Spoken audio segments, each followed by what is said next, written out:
Welcome back dear students. आज हम biotechnology का second and most important topic पढ़ेंगे जिसका नाम है प्लाज्मिड। देखते हैं प्लाज्मिड क्या होता है, क्योंकि सारा बायोटेक्नोलॉजी में जो काम है वो प्लाज्मिड का है। तो प्लाज्मिड को समझना is very important and crucial for all the students and all the students who are preparing for the NEET examination too. Let us begin. Let us now focus on the first instance of construction of artificial recombinant DNA.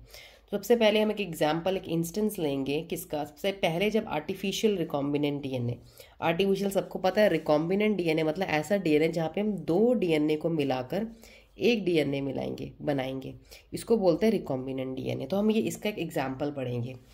The construction of first recombinant DNA emerge from the possibility of linking a gene encoding antibiotic resistant. तो ये जो हमारा case arise होता है, ये कहाँ से शुरुआत हुई हमारी।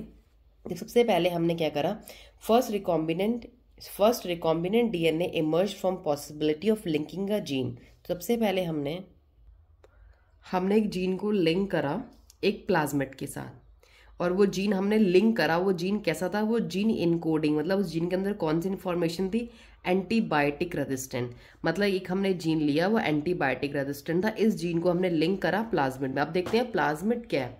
तो प्लाज्मिड किसकी थी, वो प्लाज्मिड क्या, फर्स्ट ऑफ ऑल देख लेते हैं। Autonomously replicating circular extra chromosomal DNA.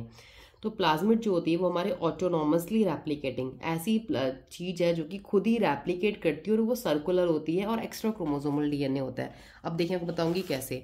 जैसे ये है, suppose come to this paper now, ये एक बैक्टीरियल सेल है, ये ऑटोनॉमसली सर्कुलर, जो ऑटोनॉमसली सर्कुलर डीएनए होता है, या एक्स्ट्रा क्रोमोसोमल कह सकते हैं। एक्स्ट्रा होता है बिकॉज जो बैक्टीरिया का खुद का डीएनए वो तो ये है, क्लियर हो गया। बट जो ये सर्कुलर, ये जो होता है इसका लीनियर डीएनए होता है, बट ये जो सर्कुलर डीएनए आपको यहाँ पे दिख रहा है, ये एक्स्ट्रा क्रोमोसोमल होता है। इसमें एक्स्ट्रा क्रोमोसोम होते हैं, ये सर्कुलर इन शेप होता है, इसको बोलते हैं हम प्लाज्मिड। तो ये हमारी प्लाज्मिड में क्या करा, एक हमने जीन को ऐसे लिंक कर दिया। वो जीन कैसा था हमारा, एंटीबायोटिक रेजिस्टेंट, मतलब इस जीन को एंटीबायोटिक से कुछ भी होने वाला नहीं है, वो एंटीबायोटिक के अगेंस्ट है, रेजिस्टेंट है, एंटीबायोटिक से नहीं मरेगा, नहीं किल आउट होगा। वो किसका हमने प्लाज्मिड किसके लिए, हमने साल्मोनेला टाइफीम्यूरियम। तो ये जो बैक्टीरिया की मैंने प्लाज्मिड में जो डीएनए में ये जो मैंने जीन लगाया है ना सर्कुलर क्रोमोसोमल रीजन में, ये किसकी प्लाज्मिड है, साल्मोनेला टाइफीम्यूरियम के लिए है। मैंने वो बैक्टीरिया की जो कि टाइफाइड कॉज करता है। अब देखिए, Stanley Cohen and Herbert Boyer accomplished this in 1972। तो स्टैनले कोहेन, हर्बर्ट बॉयर ने ये अचीवमेंट 1972 में किया। कैसे, by isolating the antibiotic resistant gene by cutting out a piece of DNA.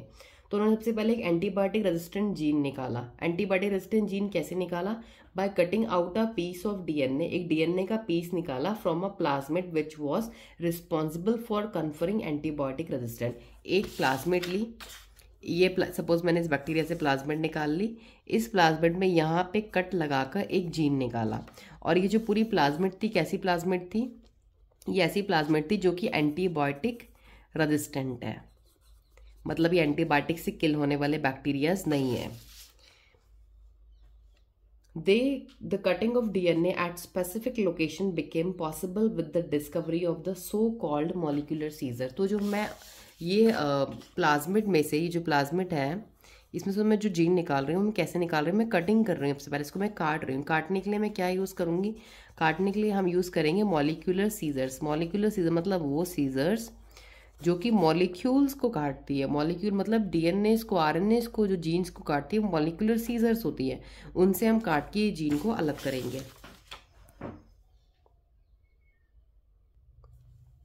इनको हम बोलेंगे रेस्ट्रिक्शन एंजाइम्स।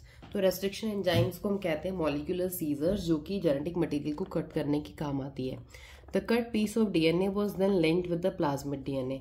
जो हमने कट करके डीएनए को निकाला, वहां से जो जीन को निकाला जो कि एंटीबायोटिक रेजिस्टेंट था, उसको हमने किसके साथ लिंक कर दिया, एक प्लाज्मिड के साथ हमने उसको लिंक कर दिया। इस प्लाज्मिड के, सपोज मैंने ये लिंक कर दिया।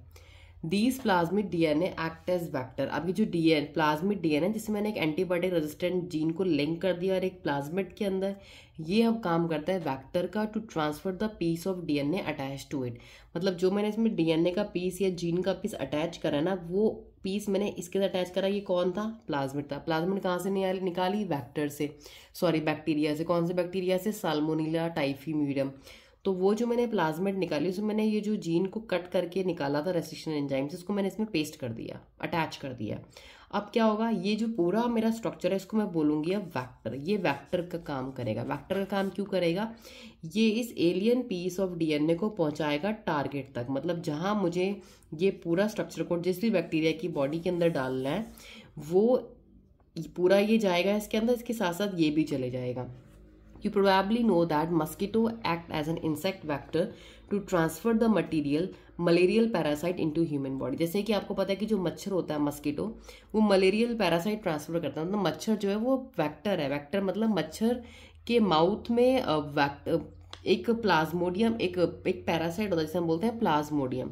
वो पैरासाइट मच्छर के मुंह में होता है। मच्छर उसको काटते ही उसको आपकी बॉडी में डाल देता है। तो मतलब मच्छर एक वेक्टर है जो कि वो पैरासाइट को क्या कर रहा है, लेकर जा रहा है, इधर से उधर पहुंचा रहा है। तो it is kind of a vector.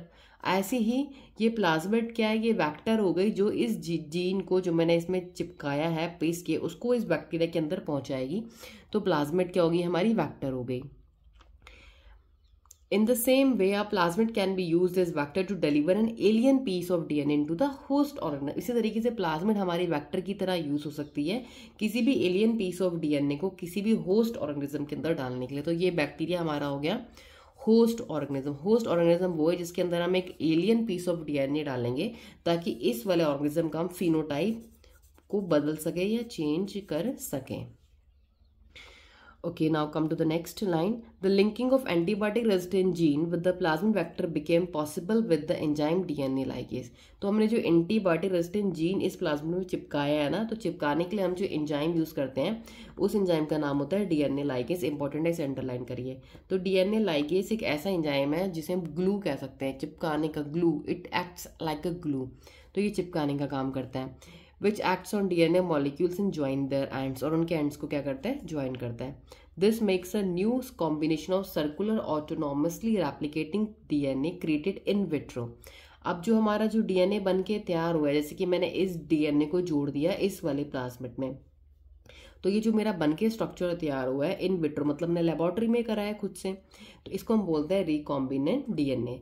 When this DNA is transferred into Escherichia coli, जब इस नए डीएनए को, जो दो डीएनए को मैंने अब मिला दिया, क्योंकि प्लाज्मिड पहले भी बैक्टीरिया का डीएनए था, एक्स्ट्रा क्रोमोसोमल डीएनए था पर वो, और मैंने खुद जो डीएनए पेस्ट किया ये भी किसी और का डीएनए है। जब मैंने इन दोनों को मिला दिया तो ये क्या बन गया, आरडीएनए, मतलब रिकॉम्बिनेंट डीएनए, एक नया प्रकार का कॉम्बिनेशन बन गया।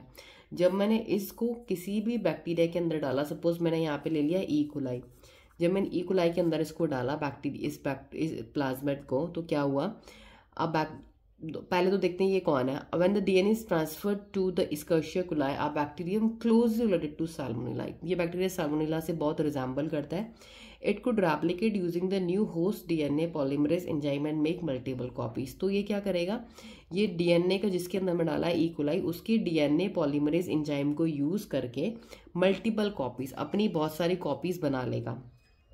The ability to multiply copies of antibiotic resistant gene in E coli was called cloning. तो जब हम बहुत सारी मल्टीपल कॉपीज बनाएंगे उस जीन की ई कोलाई बैक्टीरिया के अंदर, तो उसे बोलेंगे हम cloning of antibiotic resistant gene in E coli. So you can hence infer that there are 3 basic steps in genetically modifying an organism। किसी भी ऑर्गेनिज्म को मॉडिफाई करने के लिए, उसके जीन्स को मॉडिफाई करने के लिए हम 3 स्टेप्स फॉलो करते हैं। पहला है हमारा identification of DNA with desirable gene. पहले तो उस डीएनए को आइडेंटिफाई करो जिसमें डिजायरेबल जीन्स हैं, जिसमें अच्छे काम के जीन्स हैं, जो हमें प्रोसेस के लिए चाहिए, जो हमारे काम आएंगे। दूसरा, introduction of the identified DNA into the host. फिर इस डीएनए को निकाल के उस होस्ट बैक्टीरिया के अंदर डाल दो। डालने के बाद maintenance of introduce DNA in the host. फिर हमें ये भी देखना है कि जो डीएनए हमने डाला है नए होस्ट में वो मेंटेन्ड है या नहीं है। And transfer of the DNA to its progeny. जब ये बैक्टीरिया डिवाइड कर रहा है तो उसकी प्रोजेनी में ये डीएनए जा रहा है या नहीं जा रहा, वो मेंटेन्ड है उसकी प्रोजेनी में। अगर ये डीएनए इनके अंदर ट्रांसफर नहीं हो रहा तो मतलब कि इसके अंदर इसका इंट्रोडक्शन सही से नहीं हुआ है। दिस टॉपिक इज कंप्लीटेड कि हाउ टू इन्फर दैट कि हम कैसे एक जेनेटिकली मॉडिफाई ऑर्गेनिज्म बना सकते हैं, कैसे हम जेनेटिकली मॉडिफाई ऑर्गेनिज्म क्रिएट कर सकते हैं। तो ये 3 स्टेप्स हो गए।